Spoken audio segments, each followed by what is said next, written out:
بدلِ نخواستہ وہ اپنی کرسی سے اٹھا اور سر جھکائے اسٹیج کی جانب بڑھا۔ انعام کوئی کتاب معلوم ہوتی تھی۔ ہال کی خاموش فضا میں کچھ کہے بلند ہوئے، کچھ استہزائیہ جملے اچھالے گئے۔ تالی کی صرف ایک خفیف آواز نے اس کے کانوں کو متوجہ کیا اور وہ بوجھل قدموں سے ہال سے باہر آیا۔ میری زندگی میں ہمیشہ دوستوں کی کمی رہے گی، معاشی حالات ہمیشہ ہی خراب رہیں گے، ناکامیاں ہی میرا مقدر ہے۔ وہ آہستہ سے بڑبڑایا اور انعام کی تہیں کھولنے لگا۔ دفتن وہ چونک گیا۔ خوشی اور ملال کی ملی جلی کیفیت اس پر طاری تھی۔ یہ وہی کتاب تھی، اوراق کے درمیان ایک لفافہ بھی تھا۔ صفحہ کرتاس پر پھیلی تحریر پر اس کی نگاہیں پھسلنے لگیں۔ لکھا تھا، پہلے انعام کے مستحق صرف آپ تھے۔ یہ حقیقت تھی جسے دانستہ نظریں چرائی گئیں، لیکن آپ اپنے عزائم اور حوصلوں کو شکستگی کا شکار ہرگز نہ ہونے دیجیے گا۔ میں تو آپ کو زندگی کے نشیب و فراز کا مقابلہ کرنے والا ایک مضبوط مرد تصور کرتی ہوں۔ آپ کے لکھنے کا انداز بہت منفرد اور جامع تھا۔ انعام کے حقدار آپ ہی تھے۔ یہ کتاب ایک حقیر سا پرخلوص تحفہ ہے، اسے قبول کیجیے، اور کل میرا برتھ ڈے ہے، وعدہ کیجیے کہ تشریف لائیں گے۔ مجھے یقین ہے کہ آپ میری خواہش ضرور پوری کریں گے۔ میں آخری لمحے تک دیدہ و دل فرش راہ کیے انتظار کروں گی۔ خدا حافظ، شیریں۔ اسے رگو پے میں خوشی کی سرسراہٹیں محسوس ہونے لگیں۔ یہ وہ شخص تھا جس کی عمر کا لمحہ لمحہ درد و غم میں ڈوبا ہوا تھا، لیکن نہ جانے کیوں کون سے جذبے کے تحت اس نے کتاب پر ہونٹ رکھ دیے۔ میں آپ کو مایوس نہیں کروں گا شیریں، اگرچہ امیرانہ شان میں بدمست زرق برق لباس والے میری غربت کو نشانہ مذاق ہی کیوں نہ بنائیں۔ اگلے روز وہ بازار میں سجی دکانوں پر متلاشی نظریں ڈالتا ہوا عجیب شش و پنج کے عالم میں ٹہل رہا تھا۔ کئی گھنٹے گزر گئے۔ جیب میں طے کیا ہوا 50 روپے کا نوٹ اپنی کم مائگی اور بے وقتی پر نوحہ کنا تھا۔ دکان میں داخل ہونے سے قبل اس کے پاؤں میں بیڑیاں سی پڑ جاتی۔ وہ ٹھٹک کر رک جاتا، پھر آگے بڑھ جاتا۔ اب شام ہونے لگی تھی، روشنیاں گل ہونے لگیں۔ کئی گھنٹے تذبذب کا شکار رہ کر وہ خالی ہاتھ لوٹ رہا تھا۔ شاہراہ پر شیری لاج روشنیوں میں نہایا ہوا تھا۔ لان میں ولایتی کاریں قطار در قطار کھڑی تھیں۔ شہر کے اعلیٰ طبقے کے لوگ قیمتی تحائف لیے اندر داخل ہو رہے تھے۔ وہی تنہا تہی دامن تھا۔ اس کے قدم رک گئے۔ خودداری مزاج نے واپس لوٹنے پر مجبور کر دیا۔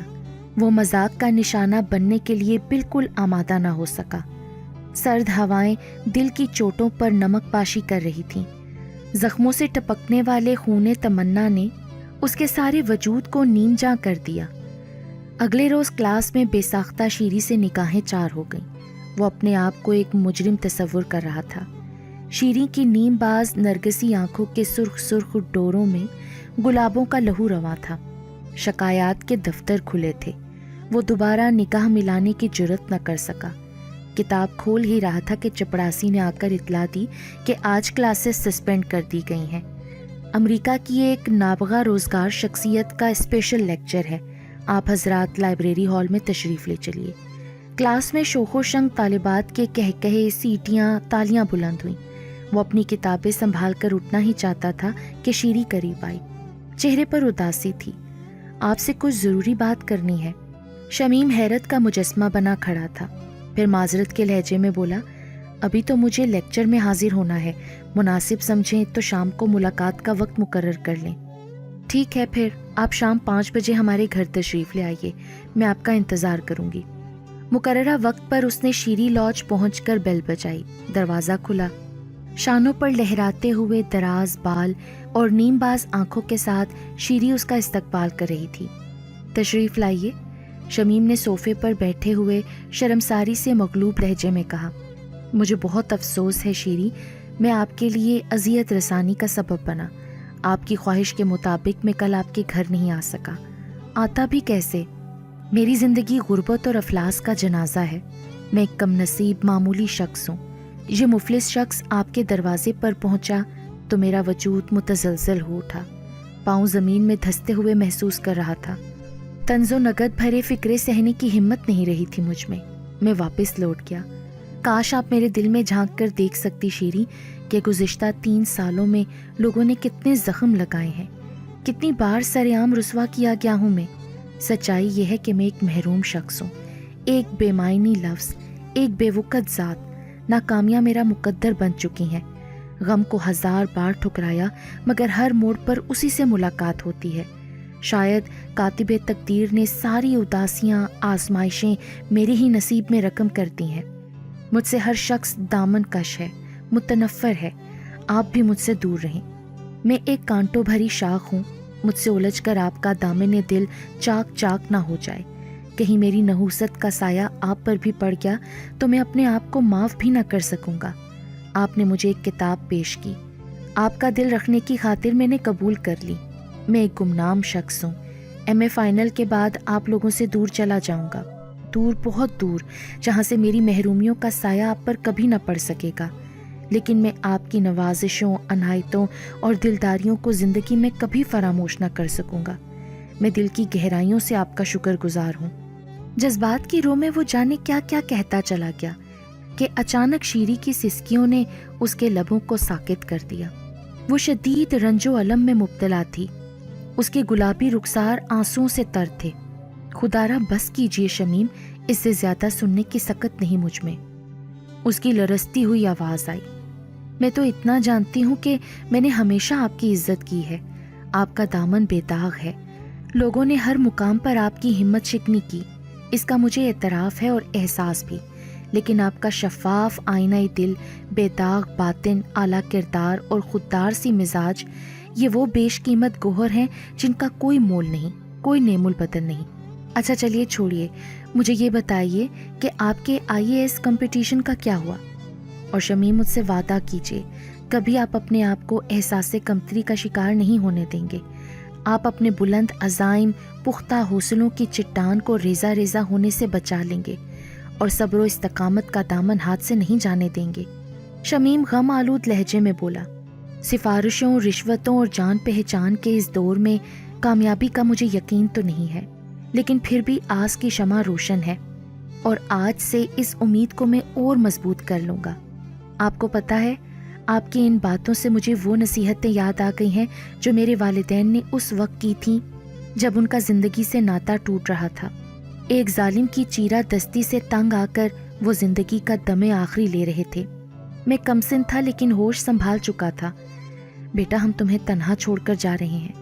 بے رحم سماج تمہیں قدم قدم پر زدکوب کرے گا، ہزاروں بار تمہیں اٹھنا اور گرنا پڑے گا، تمہیں روندا جائے گا، سیاستوں، خود غرضیوں کا شکار ہونا پڑے گا، لیکن وعدہ کرو بیٹا، اپنے ضمیر اور خودداری کا سودا نہیں کرو گے۔ ان ساری آزمائشوں کو آداب منزل شمار کرو گے، صبر کی آہنی چٹان بن کر برے حالات کا مقابلہ کرو گے۔ اس وقت میں نادان تھا، پھر بھی ان نصیحتوں کو ہمیشہ سینے سے لگا کر رکھا، کبھی بھی نگاہ سے اوجھل نہیں ہونے دیا، اور اسی لیے آج تک زندہ ہوں۔ میں آپ سے بھی یہی وعدہ کر کے، یہی پیمان باندھ کر جا رہا ہوں۔ خدا حافظ۔ اسی کرب و اضطراب میں زندگی کے دن بیتے جا رہے تھے کہ اچانک ایک روز اس کی نگاہ اخبار کے ایک گوشے پر جا کر پڑی۔ اس نے کمال بے یقینی سے اپنے آپ کو ٹٹولا، شدت سے آنکھوں کو کھولا اور بند کرنا شروع کیا۔ کہیں وہ خواب تو نہیں دیکھ رہا؟ چائے کی پیالی اٹھا کر لبوں سے لگائی تو وہ یقین کے ساحل سے ہمکنار ہو گیا۔ یہ وہی خود ہے جس نے IAS کا کمپٹیشن ٹاپ کیا ہے۔ دفتن اس کا دل دھڑکنے لگا۔ اتنی بڑی خوشی اسے راس نہ آئی۔ اس کا سر چکرایا اور بے اختیار بینچ کے ایک جانب لڑک گیا۔ ہوش آیا تو اپنے آپ کو ایک نرم و گداز بستر پر دراز پایا۔ کمرے کا جائزہ لیا تو اسے یقین ہو گیا کہ وہ کسی ہاسپٹل میں نہیں بلکہ کسی عالیشان بنگلے کے بالا خانے میں موجود ہے۔ دیوار پر آویزاں قدامت تصویر کو دیکھ کر وہ حیرت میں ڈوب گیا۔ میں شیری کے گھر؟ یہ کیسے ہوا؟ میں تو چائے… شمیم کی خود کلامی سن کر شیری دوڑتی ہوئی اس کے پاس پہنچی۔ شاید رونے کی وجہ سے اس کی آنکھیں سرخ تھیں۔ شمیم بے ہوش ساکت پڑا تھا تو وہ اللہ تعالیٰ کے آگے سر جھکائے کہہ رہی تھی، اللہ پاک، یہ کیا انصاف ہے؟ تیرا ایک سادہ دل بندہ جو ہمیشہ محرومیوں، نفرتوں کا شکار رہا، ہر موڑ پر جس کی غربت کا مذاق اڑایا گیا، زندگی کی ہر شام اس کو شکست دیتی رہی، لیکن پھر بھی اس کے عزائم بلند رہے، اور آج جب تو نے اسے اتنی بڑی خوشی، کامیابی سے نوازا تو اس کی قوت صبر کیوں سلب کر لی؟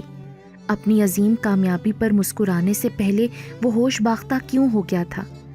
اللہ پاک، اگر یہ پیکر عظمت خاموش ہو گیا تو آئندہ کوئی گدھا زیادہ جہد عمل نہ کر سکے گا۔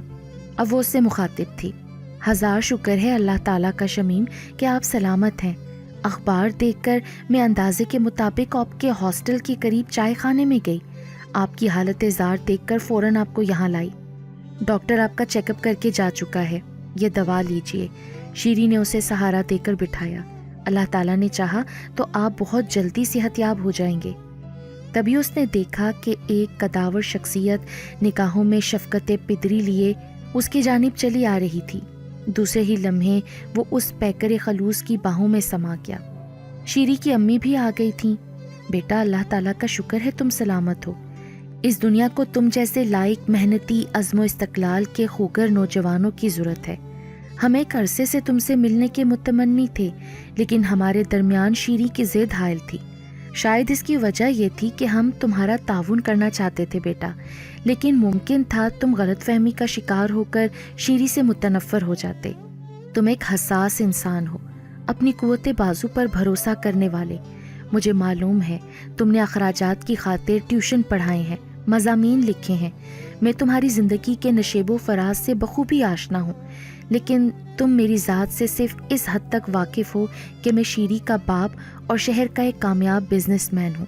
میرے گرد و پیش دولت کے انبار ہیں، لیکن بیٹا، میری ذات میں ایک ایسا راز دفن ہے جسے نہ تم جانتے ہو اور نہ ہی ہماری بیٹی اس سے واقف ہے۔ شیری کی امی اور میں نے کبھی اس حقیقت سے پردہ اٹھانے کی ضرورت ہی محسوس نہیں کی، لیکن آج شاید یہ انتہائی ضروری ہو گیا ہے۔ شیری کے ابو شاہد جمال صاحب نے ماہ و سال کے دبیس پردوں کو حافظے کی انگلیوں سے ہلکی سی جنبش دی، اپنے ذہن کے وسیع صحرا میں پھیلے واقعات کو سمیٹنا شروع کیا، پراگندہ یادوں کے دفتر پر پڑی وقت کی گرد جھاڑی۔ شمیم بیٹا، میں بھی دیہات کے ایک مزدور کسان کا بیٹا ہوں۔ میری زندگی بھی انہی پرپیچ گزرگاہوں سے گزری ہے جن پر کل تک تم بھی گامزن تھے۔ میں بھی ایک دن تنہا، بے بس زندگی کے چوراہے پر کھڑا تھا۔ میری آنکھوں سے آنسو گر گر کر زمین میں جذب ہو رہے تھے۔ میرا کوئی مونس و غمخوار نہ تھا۔ دفتن میں نے اپنے آنسو پونچھ ڈالے، سر جھکایا، آنکھیں بند کر کے کچھ دیر سوچا۔ چند لمحوں میں ہی میں نے دو ٹوک فیصلہ کر لیا، ایک راستہ متعین کیا اور پھر محنت کرتا ہوا، بھرپور اعتماد کے ساتھ جمے ہوئے قدم رکھتا ہوا آگے بڑھتا گیا۔ اپنے نقوش پا کو کبھی مڑ کر بھی نہیں دیکھا، لیکن میرے پردے ذہن پر وہ راہ گزر اور اس کے سینے پر میرے قدموں کے نشان آج تک ثبت ہیں، جو ایک تسلسل کے ساتھ دور تک ایک منزل پر جا کر ختم ہو گئے ہیں۔ اور مجھے بے پناہ خوشی ہے بیٹا کہ سالہ سال کے بعد تم انہی نقش پا کا تعاقب کرتے کرتے اپنی منزل سے جا ملے ہو۔ آج وہ غریب اور مفلس شخص اپنے بلند حوصلوں اور بے انتہا محنت کے سبب ایک ایسے جنت نشان گھر میں تھا جہاں شفقت و خلوص کا دریا رواں تھا۔ وہ اس محبت قدا کی مسرتوں میں زندگی کے تمام مسائب بھول چکا تھا۔ شیری کی نگاہوں میں خوشیوں کی قندیلیں روشن ہو گئی تھیں۔ اس کی متاع گمشدہ، اس کا آئیڈیل اسے آج مل گیا تھا۔